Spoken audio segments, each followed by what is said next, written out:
Distribusi jaringan ke klien masih kurang baik. Anda masih menggunakan wireless. Nah, di video kali ini kita akan mencoba membangun koneksi ke klien yang jauh lebih baik dibandingkan dengan menggunakan wireless, yaitu dengan menggunakan fiber optik dan tentunya menerapkan yang namanya FTTH. Pada kesempatan kali ini kita akan menggunakan router Mikrotik sebagai router utamanya, dan tentunya router Mikrotik ini nantinya digunakan juga untuk memanajemen bandwidth klien-klien kita nanti. Kemudian untuk perangkat OLT, kemudian ONU atau ONT, pada kasus kali ini kita akan menggunakan perangkat dari CData. Penasaran seperti apa? Tonton terus video ini, dan bagi Anda yang belum subscribe, silahkan subscribe dulu channel kami dan tekan juga tombol loncengnya.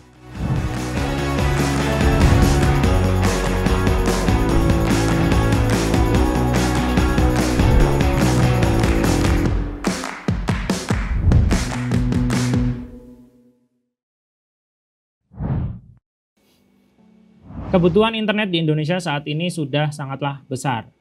Tentunya teman-teman dari provider berpikir bagaimana caranya untuk bisa mendistribusikan layanan atau service dengan baik ke pelanggannya atau ke sisi klien.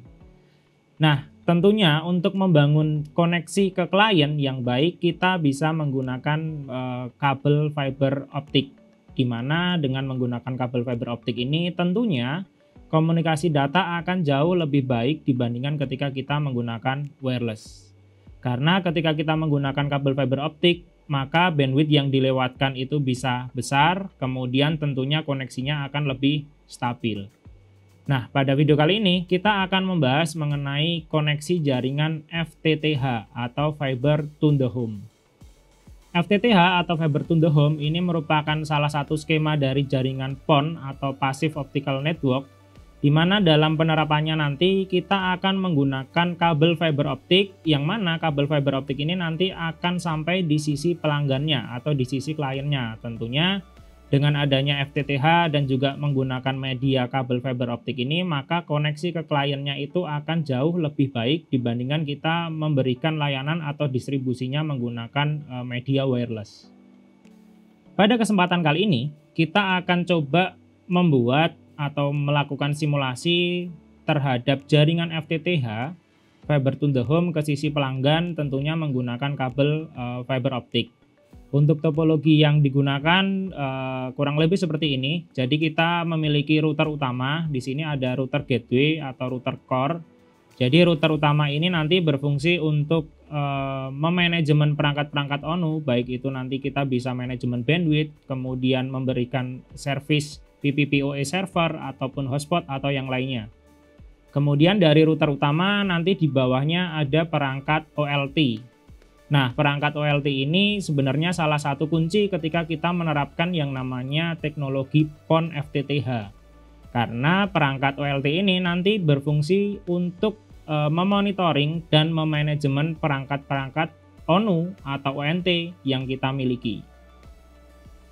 Kemudian di bawah perangkat OLT ini terdapat perangkat splitter. Jadi perangkat splitter ini juga salah satu kunci ketika kita menerapkan jaringan PON, karena splitter ini berfungsi sebagai konsentrator, dan splitter di sini dia tidak membutuhkan power.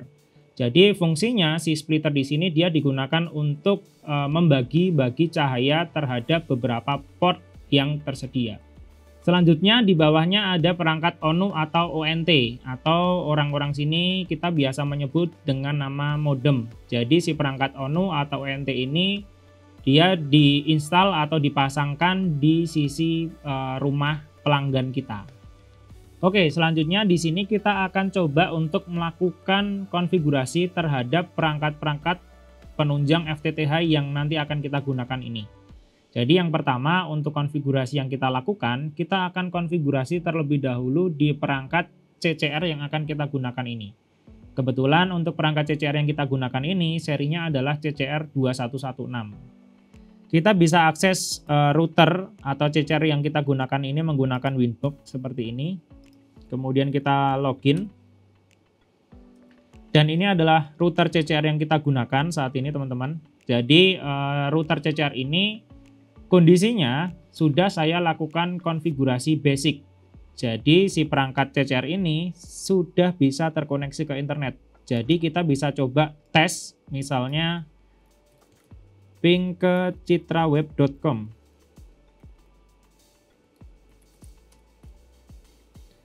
Dan hasilnya replay ya teman-teman ya. Jadi untuk selanjutnya setelah kita sudah berhasil melakukan konfigurasi basic atau teman-teman sudah berada di tahap ini, maka selanjutnya kita akan memberikan layanan atau servis yang menuju ke perangkat klien kita.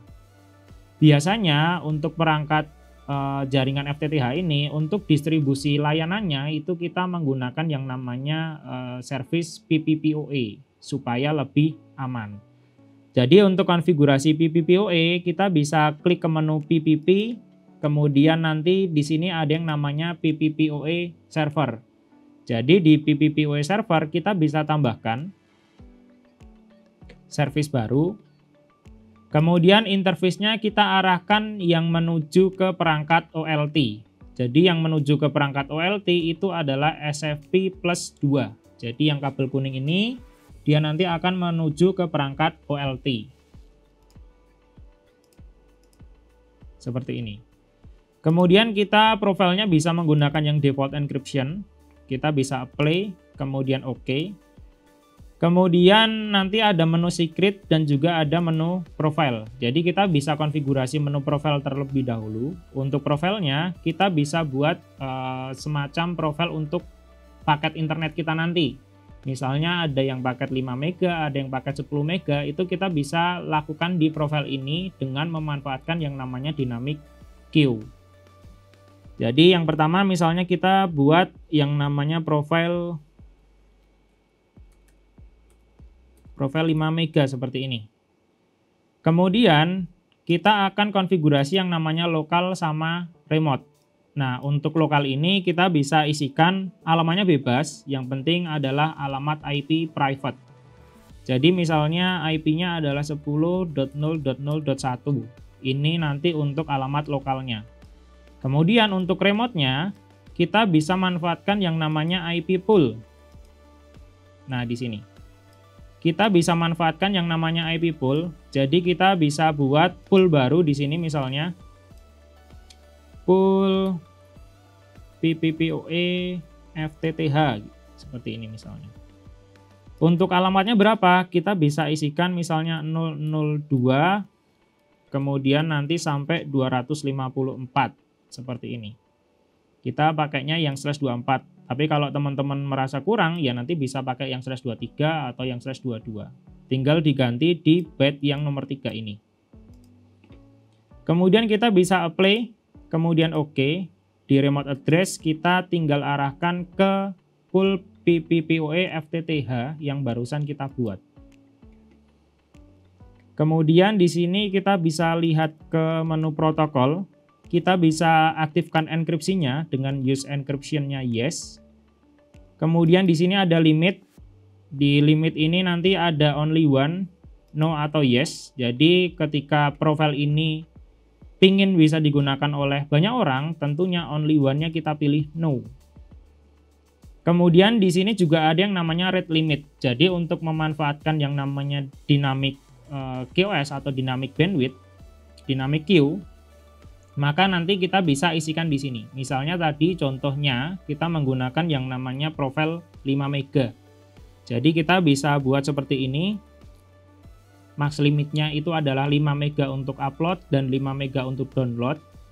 Kemudian semisal Anda memiliki bandwidth sisa atau bandwidth tambahan, Anda bisa mainan burst. Tapi kalau memang Anda tidak punya, Anda bisa isikan seperti ini untuk parameter burst-nya. Kemudian ada juga priority setelahnya di sini. Kemudian di paling belakang nanti kita isi yang namanya limit add. Seperti ini. Kemudian di queue nanti ketika Anda udah memiliki parent, ini bisa Anda arahkan ke parent yang Anda miliki. Jadi misalnya di sini queue-nya kita tambahkan parent baru. Kemudian segmennya adalah seperti ini kurang lebih. Misalnya bandwidth yang kita miliki adalah 100 mega misalnya. Nah, nanti ketika kita sudah memiliki parent, di sini kita bisa arahkan ke parent seperti ini. Kemudian kita bisa apply, oke, kita bisa lihat lagi di profile, maka ini nanti akan muncul profile baru, yaitu adalah profile 5 mega. Untuk profile yang lain seperti apa, misalnya yang 10 mega, tinggal kita copy saja teman-teman. Tinggal kita copy, untuk parameter yang lainnya kurang lebih sama, yang membedakan nanti ada di menu limit ini. Jadi max limitnya nanti kita bisa ubah-ubah di sini, misalnya 10 mega seperti itu. Kemudian misalnya apply, oke, sorry, untuk profilnya kita kasih identitas. Nah, seperti ini. 5 Mbps dan 10 Mbps. Kemudian nanti tentunya ketika kita memberikan layanan menggunakan PPPoE, maka akan terdapat klien yang melakukan autentikasi. Untuk memberikan autentikasi terhadap klien, maka kita bisa buatkan yang namanya username dan password di dalam menu secret ini. Jadi di secret kita bisa tambahkan. Kemudian namanya siapa, misalnya namanya Rizal. Untuk passwordnya juga sama seperti ini. Servisnya kita arahkan ke PPPoE. Kemudian profilnya kita arahkan ke profil yang kita inginkan. Misalnya si Rizal ini kita kasih layanan atau servis yang 5 mega. Untuk lokal dan remote, tadi kan kita sudah arahkan ya di dalam profil, jadi ini tidak perlu kita isikan lagi. Apply, kemudian kita buat lagi misalnya satu lagi. Misalnya di sini Mail. Passwordnya juga sama, misalnya Mail, untuk klien Mail. Klien Mail ini nanti akan kita berikan layanan yang 10 mega. Jadi tinggal kita tambah-tambahkan seperti ini sesuai dengan kebutuhan kita masing-masing. Setelah membuat secret untuk klien-klien kita nanti, selanjutnya kita akan melakukan konfigurasi di Mikrotik, yaitu konfigurasi IP address, supaya nanti perangkat OLT yang kita pakai ini juga bisa kita remote. Jadi kita akan konfigurasi IP address untuk perangkat OLT-nya nanti. Untuk manajemen misalnya IP-nya seperti ini, kita arahkan ke SFP plus 2. Nah, seperti ini. Untuk manajemen ini, teman-teman bisa konfigurasikan IP plane seperti ini, ataupun menggunakan VLAN manajemen juga bisa dilakukan. Selanjutnya, kita akan melakukan konfigurasi di perangkat OLT CData yang akan kita gunakan di sini. Jadi, kabel yang tadi kita pasangkan ke Mikrotik untuk meremote, kita pindahkan ke perangkat CData. Kemudian karena CData ini dia masih dalam kondisi default, maka kita bisa arahkan ke port management. Jadi pertama kali ketika dalam kondisi default, si perangkat CData bisa kita remote menggunakan port management yang terletak di sini.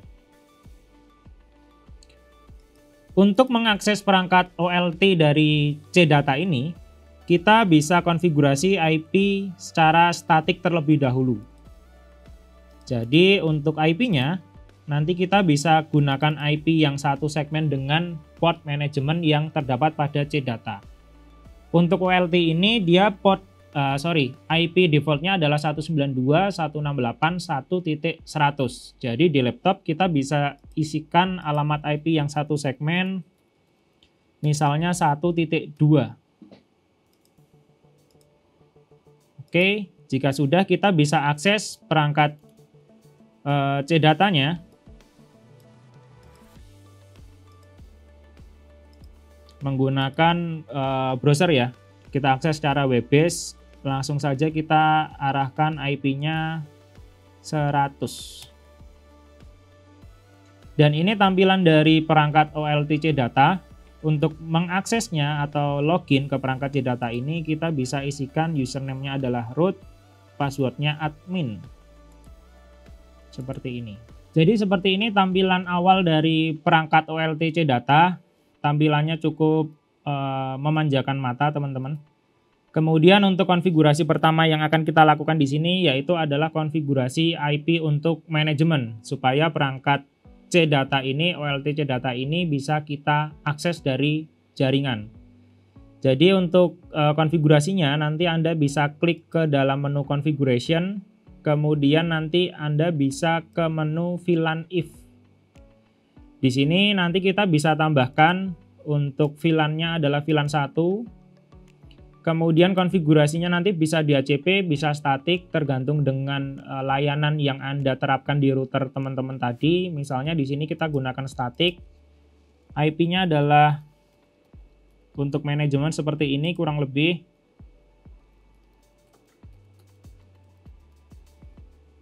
Kita berikan alamat IP 99.2. Kita confirm. Kemudian kita juga perlu menambahkan yang namanya gateway supaya perangkat CData ini juga nanti bisa kita akses dari segmen IP yang berbeda. Jadi kita bisa klik ke dalam menu gateway. Di menu gateway kita bisa pilih manajemennya mau di port management atau di VLAN if untuk gateway-nya ini. Jadi untuk gateway nanti kita pilih misalnya di VLAN 1. Kemudian kita isikan gateway-nya adalah IP router yang kita pakai yaitu 99.1. Kita confirm, kemudian kita bisa lakukan save. Kemudian selanjutnya kita akan melakukan autentikasi terhadap perangkat ONU yang akan kita pakai ini. Jadi defaultnya si perangkat CData ini autentikasinya itu adalah auto, sehingga ketika nanti terdapat perangkat ONU maka langsung akan secara otomatis diautentikasi oleh perangkat CData. Untuk mematikan fitur autentikasi otomatis tersebut, kita bisa geser ke menu ONU, kemudian kita bisa klik ke out setting. Jadi di sini ada ONU auto find, jadi dia bisa melakukan discover secara otomatis. Kemudian juga ada yang namanya ONU automatic authentication. Jadi untuk ONU automatic authentication-nya kita bisa matikan yang di PON 1 karena PON 1 ini yang nantinya dia akan menuju ke perangkat-perangkat klien kita, ke perangkat-perangkat ONU atau ONT ini. Disable-nya cukup seperti ini teman-teman. Jadi kita bisa klik confirm, kemudian nanti kita save. Dalam kondisi ini tidak ada ONU yang didiscover atau tidak ada ONU yang ditemukan. Karena untuk downlink dari perangkat CData ini masih belum saya pasangkan. Jadi sekarang saya akan coba hubungkan terlebih dahulu kabelnya. Jadi ini kabel, kemudian kita pasangkan ke sini. Kita bisa tunggu di dalam menu ONU auto find. Kemudian nanti ketika perangkat ONU ini dia sudah dikenali, sudah bisa dicari dari perangkat CData, maka kita bisa melakukan autentikasi. Kita bisa tunggu dan saat ini sudah terdapat satu perangkat ONU yang sudah berhasil terdeteksi di perangkat CData yang kita gunakan. Kemudian untuk melakukan authenticate, kita bisa klik authentication di sebelah kanan ini.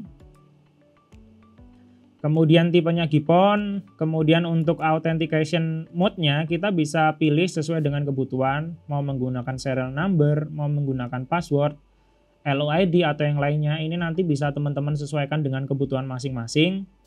Misalnya di sini kita pakai serial number aja. Kemudian out type-nya kita bisa gunakan yang policy atau menggunakan profile. Yang membedakan kalau policy di sini sudah ada default multiple service profile. Kalau yang profile di sini nanti kita bisa lebih custom lagi terhadap service-service yang sudah kita miliki. Tapi di sini kita gunakan default saja. Kemudian nanti kalau sudah kita authenticate, kita bisa lihat di dalam device manager. Nah, di dalam device manager statusnya masih configure tadi, kemudian saat ini sudah sukses. Kemudian kalau kita lihat di optical info, di sini kita juga bisa ngelihat Untuk informasi TX power yang diterima untuk TX power yang digunakan berapa, kemudian RX-nya itu berapa, kita bisa lihat di sini. Setelah berhasil melakukan autentikasi, maka kita juga bisa monitoring terhadap perangkat ONU yang kita gunakan ini. Seperti sebentar, ini masih loading. Nah, seperti ini. Nanti kita bisa lihat untuk device yang digunakan itu apa, phone serial number-nya itu apa, kemudian dia sudah running berapa lama. Kemudian jika Anda ingin membawa beberapa macam service layanan menggunakan VLAN, nanti tentunya Anda bisa lakukan konfigurasi di DBA Profile. Namun di kasus kali ini kita konfigurasi yang sederhana terlebih dahulu. Kemudian kita akan coba melakukan akses ke perangkat ONU yang kita pakai. Untuk ONU-nya di sini juga menggunakan produk dari CData. Jadi kita bisa remote menggunakan kabel, bisa juga remote menggunakan wireless. Jadi kalau kita remote menggunakan kabel, kita bisa seperti ini aja, teman-teman.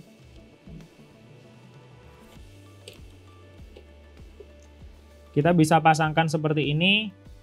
Kemudian untuk konfigurasi IP di laptop, kita bisa ubah lagi menjadi Optane supaya nanti kita mendapatkan IP dari perangkat ONU CData ini. Kita tunggu terlebih dahulu. Kemudian di sini kita sudah bisa lihat kita mendapatkan IP 101.70. Untuk IP gateway-nya itu adalah 101.1. Kita bisa coba akses ke perangkat 192.168.101.1. Untuk username password ONU CData ini, untuk super adminnya kita bisa menggunakan yang namanya admin ISP. Untuk passwordnya juga sama, admin ISP. Dan ini tampilan dari perangkat ONU yang kita gunakan. Jadi tampilannya seperti ini. Kemudian kita konfigurasi internetnya terlebih dahulu. Di menu internet kemudian WAN, kita bisa tambahkan baru di sini. Kemudian untuk VLAN-nya yaitu adalah VLAN 1. Menyesuaikan dari OLT yang kita pakai tadi. Kemudian modenya itu adalah PPPoE. Kemudian service type-nya ini nanti bisa menyesuaikan dengan kebutuhan teman-teman, misal hanya untuk TR069 aja, untuk internet aja, atau untuk TR069 dan juga internet. Misalnya di sini kita menggunakan internet aja. Kemudian username-nya tadi adalah Rizal, password-nya Rizal. Seperti ini. Jika sudah, kita bisa apply. Dan kita bisa refresh apakah nanti mendapatkan IP, dan hasilnya kita sudah mendapatkan IP 10.0.0.2. Kemudian untuk konfigurasi yang juga biasa diterapkan di sisi klien itu adalah konfigurasi Wi-Fi-nya. Jadi di sini kita akan konfigurasi, misalnya wireless-nya kita ubah menjadi Rumah Rizal. Untuk passwordnya ini nanti bisa menyesuaikan aja, misalnya di sini kita menggunakan open.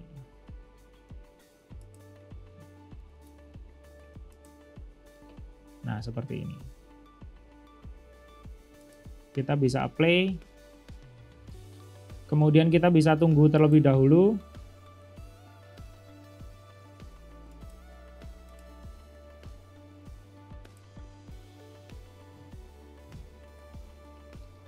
Jika sudah, maka nanti SSID Rumah Rizal akan terlihat di sini.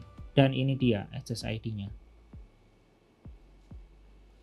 Selanjutnya kita akan coba lakukan pengujian apakah si Rizal ini mendapatkan bandwidth sesuai yang sudah kita setting di router Mikrotik-nya atau tidak. Jadi di sini kita masih terkoneksi menggunakan kabel ya. Kita bisa putuskan terlebih dahulu kabelnya, kita bisa copot seperti ini. Kemudian kita bisa koneksikan ke SSID Rumah Rizal yang tadi kita buat.